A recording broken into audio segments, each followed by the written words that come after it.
사실은 좀 떨리기도 해요. 불자님들이 뭔가 하고 싶은 얘기들이 있으면 이 프로그램에서 그걸 주제로 또 같이 어떤 해법도 좀 같이 고민해보고 스님들도 그런 내부적인 고민들을 어떻게 좀 풀어나가는지 그런 것들도 한번 나눠보는 그런 시간이 되면 좋을 것 같습니다.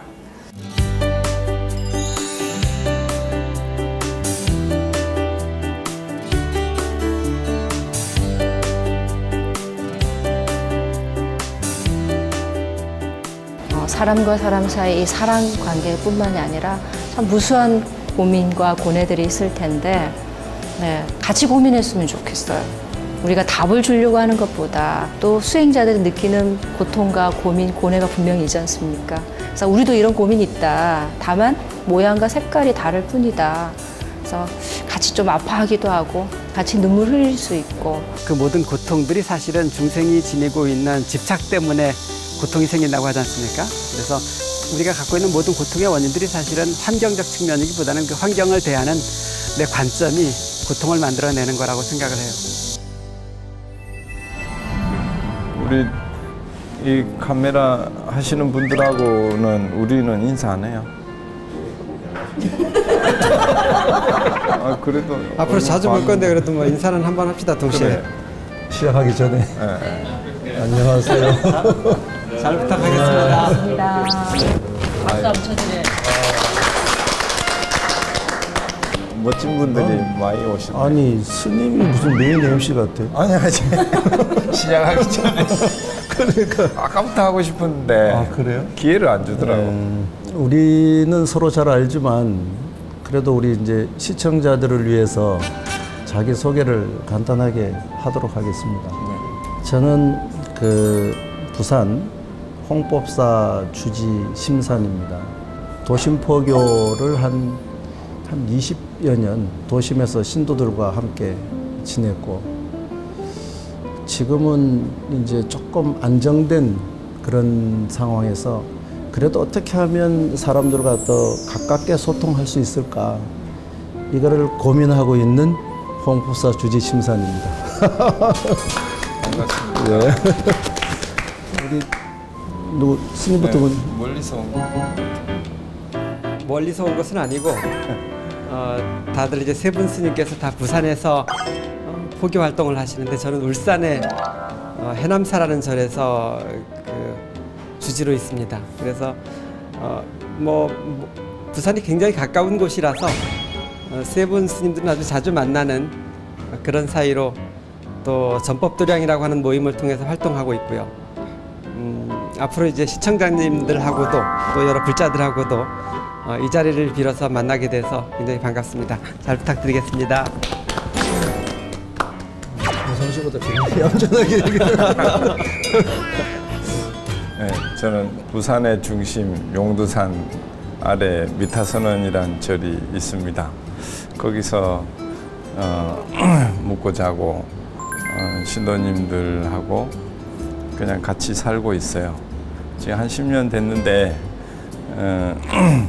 앞으로 오래도록 그런 그 그 신도님들 또 스님들이 생활할 수 있는 그런 터전이 돼서 아무쪼록 오래오래 함께 했으면 좋겠습니다.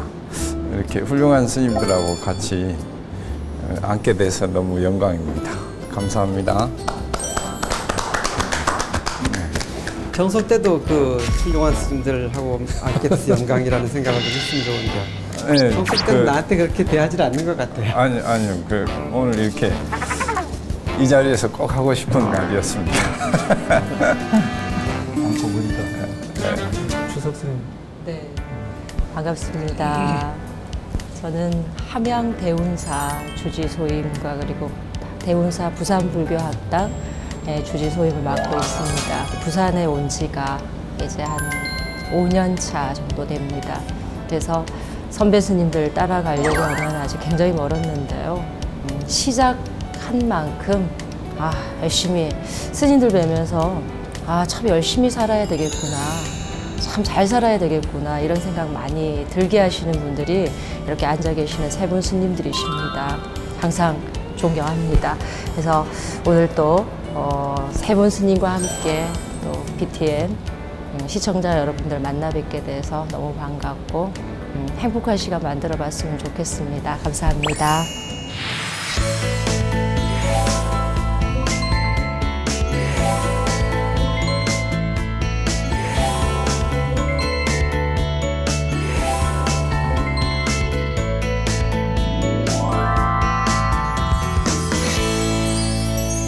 주석 스님은 그 대운사 주지가 더 비중이 있나요? 이 커피숍 사장님이 더 비중이 있나요? 글쎄요, 비중. 간 수행자로서는 그 사찰의 소임자가 더 비중이 있겠죠. 그러나 뭐 수처작주, 제가 참 좋아하는 말이 수처작주인데 어느 장소에 있건 변하지 않는 거는 주석이라는 거 아닐까요? 네. 장소에 따라서 주인공이 되는 것, 그게 굉장히 중요할 것 같습니다. 그 사찰과 또 이런 형태의 커피숍과 연결되어져 있는 도량이 유일하죠? 제가 얼마 전에 또 이 홍법사를 가봤는데요. 네. 경쟁 업체가 생겨난 것 같아서 심히 약간 걱정이 되고 있는데, 근데 그 어른 스님께서 그런 말씀 하시더라고요. 이런 공간들이 사찰에서 이런 신도분들 뿐만 아니라 일반인들이 편안하게 좀 법당에서 뿐만 아니라 또 조금 더 편안한 공간에서 좀 마음을 내려놓을 수 있는 것이 앞으로 절마다 늘어나야 된다, 이런 말씀을 해주셨는데요. 그때 네. 홍법사 찻집에 같이 있었잖아요. 네, 같이 있었죠. 이제 홍법사는 우리 주석 스님을 모델로 삼았던 것이고 처음 이제 이런 형태의 도심 포교를 시작한 분은 주석 스님이 아마 처음이지 않을까 싶기도 하고. 위에는 법당이 있고 네. 아래에 있으니까 네. 신도님들이 오셔도 위에 가서 참배하고 또 차도 한잔하고 불자분들뿐만 아니라 이제 일반인들도 컨셉이 들어와서. 조금 달라요. 네. 우리는 신도들의 편리를 위해서 찻집을 만드는 거고, 네. 여기 꾸무다는 불특정 다수가 그렇죠. 네. 이곳에 오므로 해서 어쩌면 불교를 만날 수 있는 공간. 법당을 자유롭게 아주 자연스럽게 또 올라오게 되는 그런 점이 참. 그런 면에서는 사회와 같이 가야 되니까 이런 곳이 많이 생겨야 된다. 우리는 우리 신도가에 국한되어져 있다면 그런 부분이 있다. 어쨌든 뭐 오늘 이렇게 만나게 됐는데 왜 왔어요? 왜 오라 했어요? 우리에게 알고 온 사람 없는 것 같은데 뭐 때문에 이렇게. 뭐 해야 되는 거예요? 저희 프로그램은 이제 그 세상만사 군상들의 고민거리나 이런 것들을 저희가 스님들한테 들려드리고 그런 것들을 같이 한번 어떤 방법으로 헤쳐나갈 수 있는지 그런 방안을 모색하는 자리고요. 그래서 지금 저희가 여러 가지 사연들을 준비를 했습니다. 그래서 그 사연들 들려드리고 스님들의 조언을 한마디 좀 얻고자 준비를 했고요. 그러면 저희가 지금 준비한 사연들을 한 개씩 들려드리겠습니다.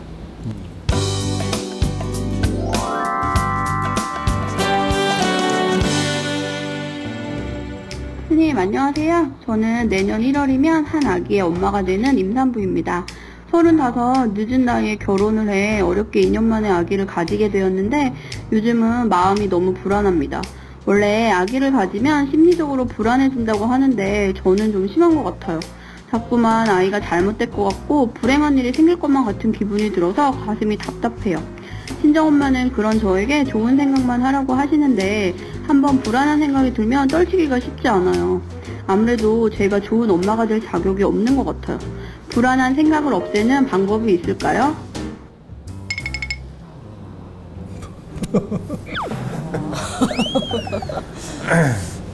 처음부터 그냥 무슨 스님들이 애를 갖는 것에 대해서 뭐라고 얘기를 아이를 가져보신 적이 그런데 이제 아마 그럴 수는 있을 것 같아요. 서울을 가본 사람하고 안 가본 사람하고 얘기하면 안 가본 사람이 이기는 거예요.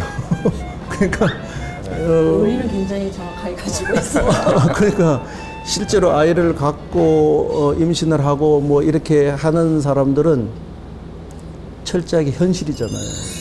현실이니까 객관적으로 바라보기보다 나의 그냥 현실이라고 하는 게 더 강하고 오히려 스님들은 한 발짝 뒤로 물러서서 보기 때문에 그걸 또 전체적으로 오히려 볼 수 있지도 않을까 이런 생각도 해요. 하여튼 최근에 든 생각인데 그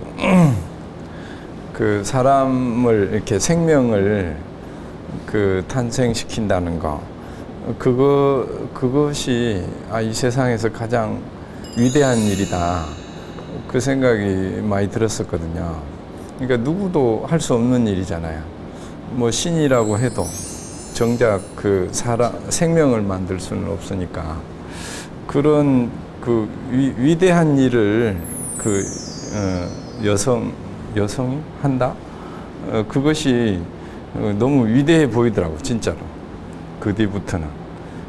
그래서 진짜로 너무너무 위대한 일을 잘하고 있지 않는가. 그런 생각이 좀 들어가지고. 제가 아주 존경합니다. 네, 저는 어릴 때 이런 생각을 했어. 왜 남자들은 아이를 낳지 못할까? 네. 불공평하다 이렇게 네. 생각했는데 철이 들면서 참 웃었던 기억이 납니다. 근데 우리 하림 스님 말씀처럼 아이를 하나 만드는 거는 정말 우주를 하나 만드는 일이라는 생각이 들어요. 그래서 우리는 그런 경험이 없지만은 고민을 말씀해 주신 분 말씀처럼 굉장히 불안할 것 같은 생각이 들어요. 때로는 한편으로는 행복하고 기쁜 마음도 있지만 앞으로 태어날 아이에 대한 어떤 책임감이라든지 또 태어나기까지의 그 과정에서 오는 불안감이라든지 한 번은 겪어가야 되는 거니까 우리가 이럴 때는 이렇다라고 스님 세 분이나 저나 다 경험이 없어서 이럴 땐 이렇게 하세요라고 조언을 할 수는 없지만 어차피 한 번은 지나가서 무사하게 순산하시지 않을까. 우주 하나 만드는 일이 어디 쉬운 일일까요? 스님 어떠세요? 스님 어떻게 생각하세요? 엄마가 되고 싶었던 적은 없습니까? 글쎄요. 당연히 엄마가 될 거라고 생각했었어. 언제냐, 중학교 이전까지는. 근데 고등학교 이렇게 들어가면서 출가에 대한 생각이 점점점 이렇게 깊어지니까 이 생에는 저하고 아무 연관성이 없다라고 생각을 했었죠. 스님은 어떠세요? 스님 생각을 지금 주석 스님한테 갖다 붙인 거 아니에요? 네, 그러신 것 같은데요. 어제 저희 해람사의 이제 젊은 불자였는데 지금은 미국에 잠시 이제 한 2년 정도 미국에서 생활하는 젊은 친구가 있는데 그 친구가 카톡을 보내왔어요. 가기 전에 임신을 하고 미국에 가게 됐는데 얼마 전에 이제 출산을 했는데 8개월 만에 출산을 했어요. 그 8개월 만에 난 이유가 임신 중독증이라고 하는, 저는 처음 듣는 말이었는데 아마 임신을 하는데도 그런 중독이 있는지 굉장히 가기 전부터 두려워했었고 또 가고 나서도 이렇게 환경이 급작스럽게 바뀌어지는 바람에 몸에서 아마 밸런스가 아마 좀 조화롭지 못했었는지 그렇게 갑작스런 출산을 하게 됐다고 하더라고요. 옛날부터 우리나라도 이렇게 태교가 굉장히 중요하게 다뤄지지 않습니까? 태교가 아주 임산부들에 있어서 지켜야 될 중요한 요소였고, 또 그 부처님 가르침에도 그렇고 또 불교계 내에도 태교에 대한 여러 가지 가르침들이 있죠. 그만큼 그 아이를 임신을 하고 있는 엄마의 마음은 굉장히 다양한 변화가 있을 것 같아요. 때로는 겁도 날 것이고 긴장도 하게 될 것이고, 평소 때 느꼈던 어떤 그런 안정적인 심리 상태가 아니라 굉장히 불안한 그런 상태를 맞고 있을 것 같기는 해요.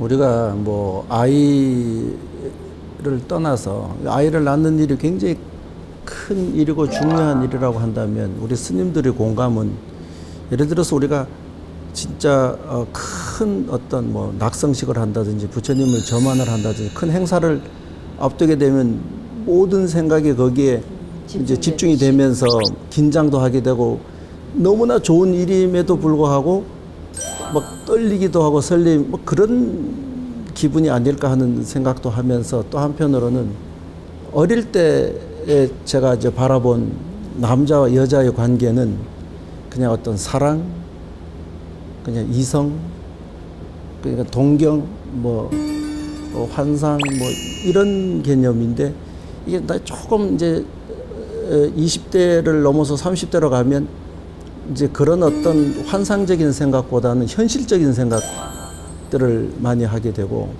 그게 만약에 지금 뭐 30대를 넘어서 40대로 간다고 하게 됐을 때 그 아이의 문제는 그 뭐라 그럴까, 그냥 우리가 막연히 우리 스님들이 생각하던 남녀의 문제는 사랑이나 뭐 환상의 문제가 아니라 너무나 철저한 현실의 문제. 예. 근데 이제 저희도 이제 40대를 지나서 이제 50대로 이제 이렇게 넘어와서 보니까, 좀 젊을 때는 그 신도가 와가지고 아이 교육을 위해서 직장을 그만뒀다고 하는 소리를 잘 이해를 못했어요. 직장 다니면서 애 키우면 되지, 그게 뭐 그렇게까지 할 일인가. 근데 세월이 더 지나면서 보니까 아까 우리 하 교수님 얘기했듯이 진짜 한 생명이 탄생된다고 하는 건 단순히 어떤 이성, 사랑 뭐 이런 문제가 아니라 너무나 고귀하고, 직장을 그만두면서까지 그 아이에게 올인하는 것이 인생에 있어서 진짜 얼마나 가치 있는 일인가 하는 것을 오히려 세월이 가니까 더 느껴지는 것 같아요. 애를 안 낳은 내가 그렇게 느낄 때 진짜 애를 낳은 그 부모들의 입장에서는 그게 얼마나 더 강하게 느껴져 올까. 그러니까 너무나 좋은 일이기 때문에 오히려 그것이 불안으로 다가오는 것이죠. 그냥 아무 일도 아니라면, 그냥 누구나 하는 일상적인 일이라면 과연 뭐 그게 그렇게까지 불안하기까지 할 정도일까? 그러니까 그것은 그 큰 것만큼 불안이 큰 것만큼 행복도 큰 것이 아닌가. 처음에 그 아까 우리 사연을 주신 아이 엄마, 아직까지는 아기 엄마가 아닐지도 모르겠네요. 예비 엄마. 정말 많은 불안함이 있을 거고, 또 불안함이 있으니까 이제 이렇게 우리 BTN을 통해서 질문을 해주셨을 텐데, 불안한 생각이라고 하는 것이 마치 씨앗의 물주기와 같아서 한번 그 생각에 집중하고 또 그 생각을 자꾸 하다 보면 자꾸 더 불안한 생각이 일어나죠. 그래서 부처님께서 가르쳐 주신 방법은 뭐 만트라를 들어라 이렇게 이야기하기도 하는데, 부처님의 명호를 수시로 이렇게 읊조리거나, 또 자주자주 어떤 불안함이 일어날 때마다 그 불안함으로부터 벗어나기 위해서 부처님의 명호, 관세음보살님의 명호라든가 또는 뭐 여러 부처님의 명호를 이렇게 마음속으로 읊조리는 것만으로도 그 불안함으로부터 상당히 많이 벗어날 수가 있죠.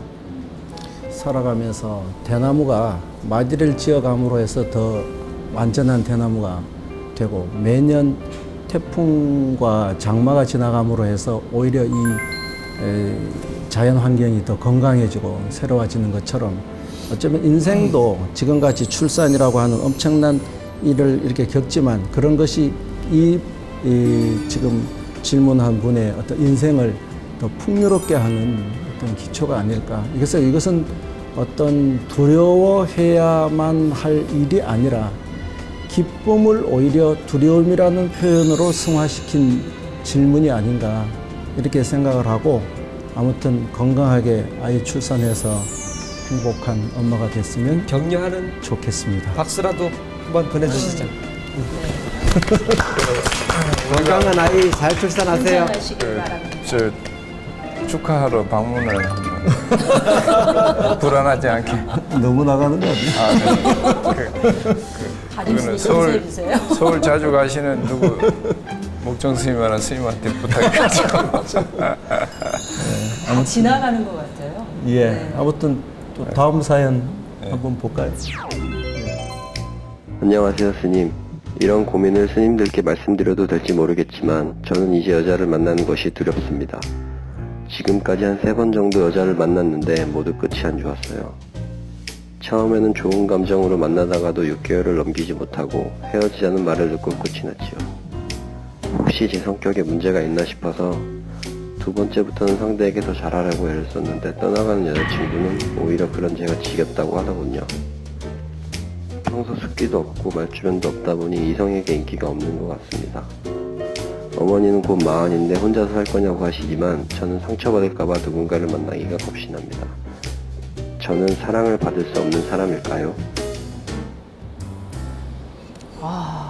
사랑을 받을 수 없는 사람도 있을까요? 우리가 항상 불안해하는 건데 혹시 신도님들한테 버림받지 미움받고 있지 않나? 항상 확인하잖아요. 혹시 우리는 사랑받고 있습니다. 아니 제가 확인한다니까 신도님들한테 눈치를 보면서. 사랑하는 사람이 있으시지요? 사랑하는 사람이 없으시죠, 당연히. 너무 많아서 얼굴 빨개졌어요. 이거는 좀 햇볕에 좀 근데 이 참 들으니까 그런 생각 들어요. 언젠가 한번 그런 책을 읽었던 기억이 나는데 우리는 정말 사랑했을까? 사랑이라는 게 무엇일까? 젊은 시절부터 고민해왔던 건데 진정한 사랑이란 또 무엇일까? 아마 이게 인류의 화두라는 생각도 들어요. 근데 우리 상담을 이렇게 보내주신 분의 말씀은 너무 잘해도 걱정이고 또 너무 또 어느 정도 거리가 있어도 걱정이고 참 사람들에게 숙제인데 스님 사랑은 어떤 거라고 생각하세요? 나는 잘 모르지만 보통 이렇게 남자하고 여자는 딴 나라 사람이라고 얘기를 해서 구조가 다른 딴 나라 정도는 양호하고 네. 지구와 딴 외계의 사람이라고. 그래서 여자가 하는 말을 남자는 절대 못 알아듣는다고. 남자가 하는 말도 여자는 절대 이해가 잘 안 된다고 그래요. 어떤 신도가 와서 그런 하소연을 해요. 그래서 딴 나라 사람이 만나서 이해가 되겠느냐고. 그랬더니 몰라도 너무 모른다고. 근데 그건 어떤 문제가 있다기보다는 인연을 아직 만나지 못한 게 아닌가. 왜냐하면 사랑할 수 없는 사람이 어디 있고 전부 다 소중한 가치를 가지고 있는데 다만 서로의 업이 다르니까 같은 업이면 공감이 크고 뭔가 좋아지지만 다른 업이 좀 달라서 공감이 안 되면 이거는 힘들어지는 거잖아요. 그런 면에서 이분은 같이 공감할 수 있는 동업의 어떤 인연을 만나지 못한 거지 뭐 포기하거나 무슨 실망할 일은 아닌 것 같다.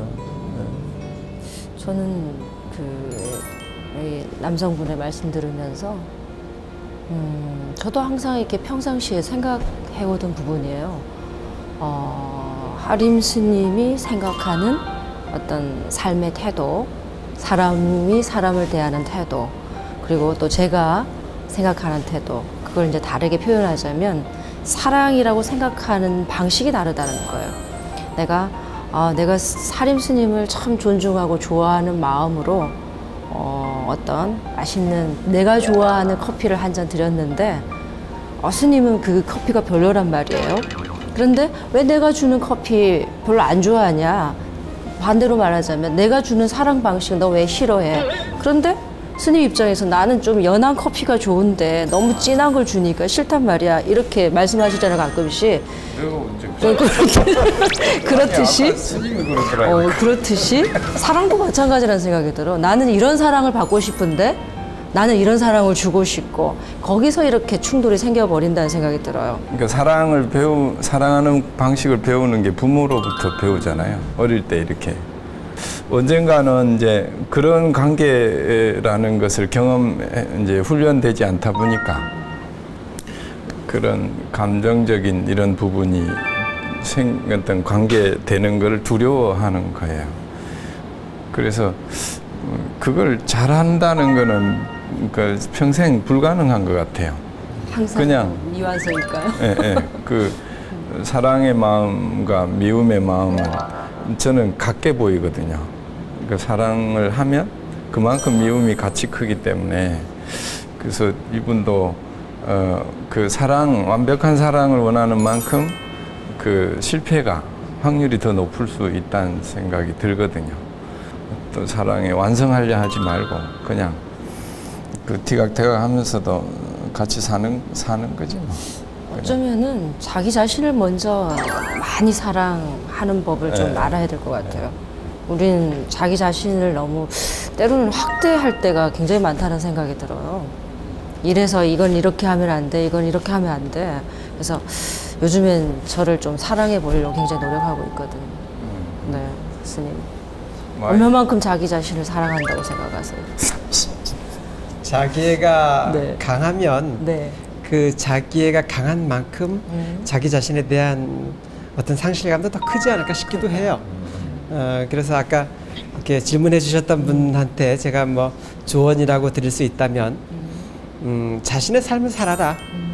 정말 자신의 삶을 살아라 라는 말을 해주고 싶어요. 너무 상대적인 어떤 사랑에 대한 기준들, 다른 사람이 만들어 나가는 사랑의 스토리들을 본받기보다는 자신의 삶을 치열하게 살 때 더 건강한 사랑을 할 수 있기도 하고 또 사랑의 대상이 또 그런 정서를 좋아해 주는 분들이 있을 거라고 생각을 해요. 그거 잘했으면 여기에 없을 수도 있으니까. 제일 더듬더듬 하시는 하림 스님의 사랑의 문제에 대해서. 저런 분들을 더 좋아한다니까. 그런 거 같아요. 내가 맨날 외로운 이유가 저렇지를 못해서 그래요. 항상 하림 스님 주위를 둘러싸고 계신 분들이 많으세요. 네. 아니 왜 그러세요? 저는 너무 살려주지만. 이렇게 너- 같이 너무 있으니까. 해드릴게요. 다음으로 넘어가겠습니다. 아이고 감사합니다.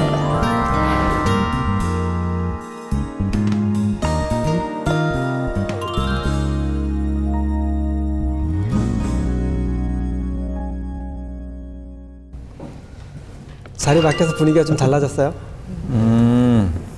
근데 이 바다가 너무 좋은 것 같아요. 내가 부산에 살면서 바다 볼 일이 거의 없어요. 우리는 저는 가까이 살아도 이렇게 가까이 보기엔 처음이에요.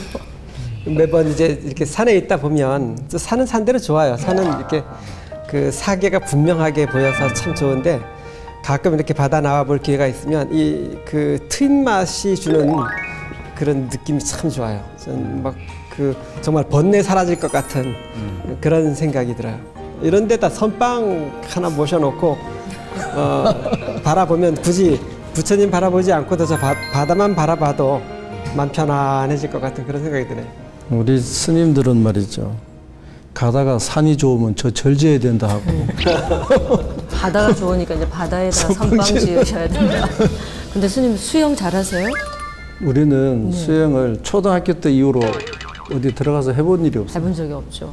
저도 그런 것 같아요. 할 수가 없어요. 예전에 그 심산 스님 기억할지 모르겠지만 10년 됐죠? 우리 강원도에서 그 바다 수영했던 적. 10년 넘었죠. 아유, 그런 추억도 가지고 계시네요.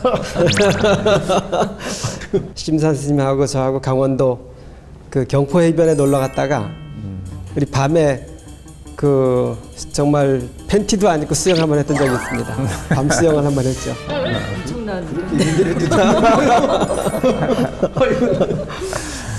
누구나 이렇게 바다에 대한 추억은 하나씩 가지고 있는 것 같아요. 뭐 물에 빠진 기억도 가지고 있을 것이고. 저는 그 바다 그때 경포대도 그렇고 바다에서 파도가 막 밀려오잖아요. 그걸 보면 막 그 그 파도하고 싸우고 싶은, 이렇게 도전하고 싶은 그런 마음이 많이 일어났었어요. 지금은 아닌데. 지금은 아닌데. 그럴 때는 이제 무조건 옷 이렇게 속옷만 하고 그 파도에 뛰어 들어가서 오는 거 하고 부딪히는 거, 그게 그렇게 기분이 좋대.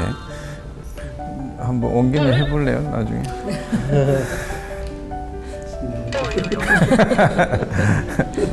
서울의 남산타워를 서울 사람들은 안 간다 하잖아요.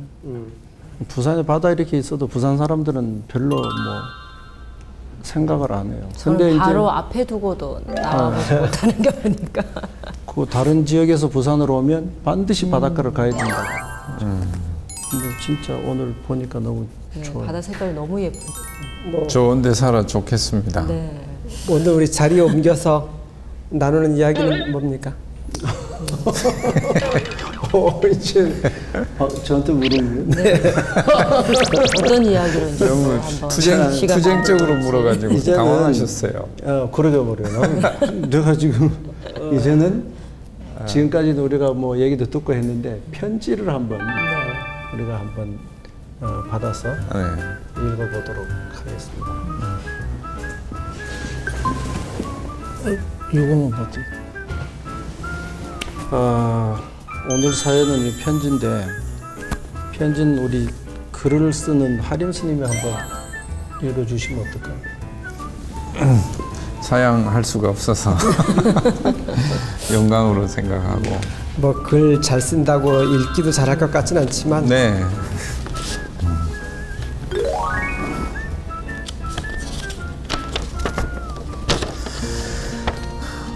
읽어볼까요? 네. 스님께 절합니다. 저는 2년 전 직장에서 명예퇴직을 하고 인생의 황혼기를 맞은 60세 가장입니다. 앞만 보고 달려왔는데 벌써 60이라니 인생이 참 꿈 같습니다. 처음 회사를 그만두었을 때는 그동안 못했던 여가도 즐기면서 운동도 하고 가족들이랑 여행도 하면서 지내다가 나중에 천천히 인생 말년을 계획해 보겠다고 생각했습니다. 그런데 한 2년 쉬고 보니까 지금은 자신감도 줄어들고 뭘 해야 할지 막막하기만 합니다. 아직 크게 몸 아픈 곳 없고 일할 기운도 있는데 막상 일자리를 찾아보니 제 나이에 오라는 데가 별로 없네요. 요즘은 아침에 눈 뜨면 오늘은 또 뭘 하면서 보내야 하나 싶고 오늘이 어제 같고 어제가 오늘 같아서 많이 우울합니다. 아직 아들, 딸 시집 장가도 보내야 하는데 갈 길 먼기만 한 제 인생에는 답이 안 보이네요. 덕 높으신 스님들께서 제게 지혜를 주십시오. 60세 은퇴한 가장, 이름은 밝히지 말아달라고 특별히 당부하셨습니다. 잘 읽었어요? 네, 잘 읽으셨어요. 그 은퇴 후에 그 뒤에는 뭐 천천히 계획해도 되지 않을까, 그런 생각을 하셨던 것 같아요. 미리부터 한 10년, 뭐 15년 전부터 충분한 준비가 있고 노년을 맞이해야 좀 더 낫지 않을까. 요즘은 그런 부분을 좀 고민하고 있어요. 그때 이제 우리가 일반적으로 얘기를 할 때 이제 60 이러면 나이가 이제 많게 생각이 될 수도 있잖아요. 우리 기준으로 볼 때 60 이러면 아우 이거는, 근데 60세가 느끼는 60세는 또 그게 아니거든요. 예를 들어서 우리가 50 경험하고 있는 50이라고 하는 나이를 젊을 때 바라보면 50대면 뭐 굉장할 거라고 생각했지만 막상 50이 됐는데 변화한 건 아무것도 없어요. 변화한다면 몸이 변화하는 거예요. 체력이 떨어지고 뭐. 그 마음은 30대나 20대나 50대나 지금 60대도 마찬가지일 거예요. 그렇기 때문에 육체적 변화가 현실로 다가오고 아까 얘기했던 책임에 대한 그런 중압감이 자기를 누르게 될 때 실제로 내 마음이 느끼는 60대라고 하는 그 현실감은 또 떨어지게 되는 거죠. 그런 것에서 아마 이 지금 연령대가 어떤 혼란 내지는 혼선 속에 있지 않을까. 우리 스스로가 그 연령대를 인지 못하는 모든 사람들이 마찬가지, 70도 마찬가지예요. 80가도 마찬가지예요. 그래서 더 중요한 건 언제나 우리가 항상 자기 자신에 대해서 생각을 하라고 하듯이 지금 내가 연령은 어느 데이고 지금 사회적으로 어떤 역할을 하고 있고 앞으로 난 어떻게 살아갈 것인지에 대해서 항상 생각하는 삶을 사는 것이 어쩌면 제일 중요한 문제가 아닌가. 예전에 어떤 불자님이 저에게 이런 얘기를 했었어요. 그 종교인은 나이가 먹을수록 값이 올라가고 또 그 세속 사람들은 나이가 먹을수록 값이 떨어진다, 이런 얘기를 했던 적이 있었는데, 사실은 우리는 그 정년이라는 나이에 대해서 별로 그렇게 심각하게 받아들여 본 적이 없지 않습니까?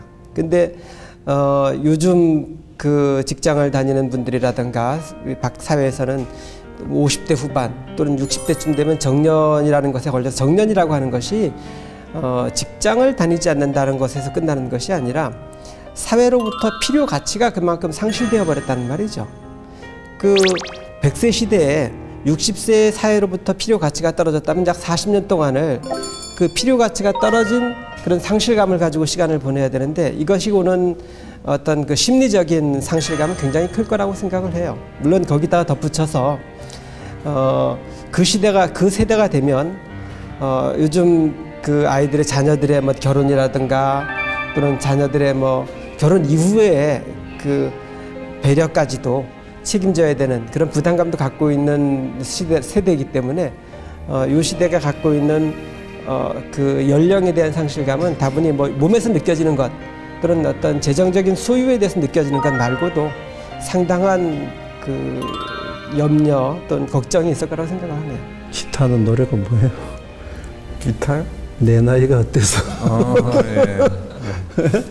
그러니까 60을 수동적으로 바라보면 아이고 내가 60이야, 내가 뭐 어떻게 지금 보면은 나는 이렇게 수동적 입장에서 바라봐서 스스로 이렇게 힘들어할 일이 아니라 오히려 능동적으로 인생은 60부터라고 하는 그런 그 사회적 지금 정서는 굉장히 저변이 확대가 되어져 있잖아요. 그런 면에서 오히려 능동적으로 바라보는 자신감이 이 문제를 극복하거나 해결할 수 있는 것이지, 여기에 스스로 자기가 눌려버리면 그때는 오히려 더 힘들어진다. 저도 이제 뭐 30대 뭐하고 40대 뭐하고 이렇게 이제 나름대로, 그래서 40부터는 이제 뭔가 그전에는 뭐 주지 이런 얘기가 있어도 안 했거든요. 이제 배우는 40부터는 뭔가 해야겠다 해서 이제 일부러 주지를 하려고 했어요. 그래가지고 이제 포교당을 시작을 했는데, 이제 올해 50 되면서 50부터 뭐 할까 이런 계획이 이제 나름대로는 있었습니다. 근데 아마 이분도 이제 60 이후에는 어떻게 살겠다라고 하는 계획은 어느 정도 늘 고민은 했을 것 같아요. 근데 이제 그 변화잖아요. 완전히 새로운 변화. 그동안에 의지하고 있던 직장이나 뭐 가정이나 이런 게 다 어찌 보면 의지하는 대상들이었더라고요. 근데 이제 새로운 세계에 가면 전혀 새로운 그 의지할 것 없는 기존의 것을 다, 기존의 것들에서 이제 놓고 뭔가 새로운 것을 처음부터 다시 해야 되는, 그게 이제 두려움도 있고 외롭고 쓸쓸함 이런 것들을 경험하는 것 같아요. 근데 이분은 이제 뭐 60대시니까 제가 이제 경험할 수 없는 것이고, 제가 50대를 맞이하면서 어떤 변화가 있나 보면 40대하고 이제 좀 다른 거예요. 그전에는 제가 축구를 하면 20, 30대하고 같이 뛰면은 안 밀린다는 생각을 항상 했어요. 근데 1년 전부터인가 이제 그런 스타일의 뭐 같이 같이 스피드 경쟁하는 이런 축구를 누군가가 이제 얘기하더라고요. 안 되는 거예요. 그래서 막 그 습관이 돼가지고 안 바뀌는데, 어느 경험 있는 분이 이제는 50대 축구를 하라는 거예요. 그 말이 제가 딱 박힌 거예요. 야, 충격을 받았어요. 그 방식이 50대는 50대다운 축구가 있구나. 그거를 전혀 준비를 못했던 거예요. 그러면서 이제 50대 축구를 하기 위해서 요즘 많이 깨닫고 있습니다. 50대 축구는 기부세 해가면서 하는 게 50대 축구예요. 그래서 그리고 죄송한데 저희 절에 아니 우리 절 얘기하면 안 되죠? 해도 돼? 해도 되지 않아요? 네, 하세요. 절 이름은 얘기 안 하고 하겠습니다. 알고 계실 것 같아요. 아니 그 자체가 간접광고. 아 그래? 제가 의도이시한 건 아니고 그 뭐지 뭔 얘기 하려고 그랬는데 저희가 이제 60대 이후 70대, 80대까지, 90대까지 저희 이제 선방에 매일 오시는데 출근하는 거예요. 그러니까 아침에 9시에 출근해서 2시간 딱 앉고 또 이제 법당에 잠깐 그 인사하고 오후에 이제 점심 공양 드시고 2시간을 쉬어요. 차 한잔하고 그리고 그 뒤에 2시간을 또 이렇게 앉아서 하고 그리고 이제 옷 탁 갈아입고 퇴근하시는 거예요. 출근하고 퇴근하고. 그 이분들에게 여쭤보면 너무 직장 생활 하듯이 바쁜 거예요. 아침에 일어나서 9시까지 나오기 쉽지 않아요. 그런데 그 생활을 계속 하니까 지금 한 10년째 이제 처음부터 같이 생활하는 분들 계시는데 그분들이 작년 백중 때는 94신가 되신 분이 백중해양 일주일 전에 오셔가지고 선방에 공부 열심히 하라고 하고 일주일 후에 방에 가서 뭐 잠깐 방에 들어갔다 나온다고 했는데 들어가서 안 나오시길래 문 열어보니까 앉아서 돌아가신 거예요. 그 94 된 할머니가. 그래서 인생 노후에 대한 그런 대비가 꼭 스님들만이 수행을 의지하고 수행을 보태서 이렇게 뭐 가치가 나이 들면 나듯이 그 제가불자도 그렇게 어떤 규칙적인 시스템을 만들어서 또 그 노인 되면 친구가 제일 중요하잖아요. 친구 삼아서 그렇게 사는 삶도 저는 굉장히 가치 있고 이분에게 큰 도움이 되지 않을까 그런 생각을 합니다. 네, 어쨌든 하여튼 이분이 한 번 더 힘을 내시고 네. 제2의 인생을 멋있게 살 수 있는 그 길에 우리 BTN도 함께 할 수 있으면 그게 서로서로 불자가 가야 할 어떤 길이 아닐까 네. 이렇게 생각을 합니다. 네. 네. 감사합니다. 그 얘기 할 때 아니요?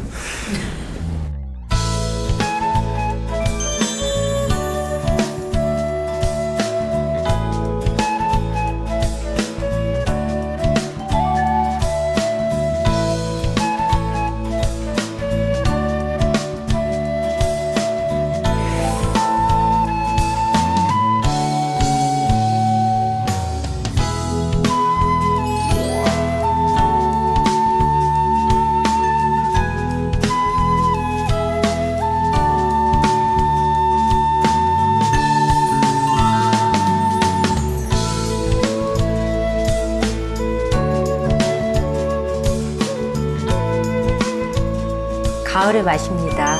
맛있게 드세요.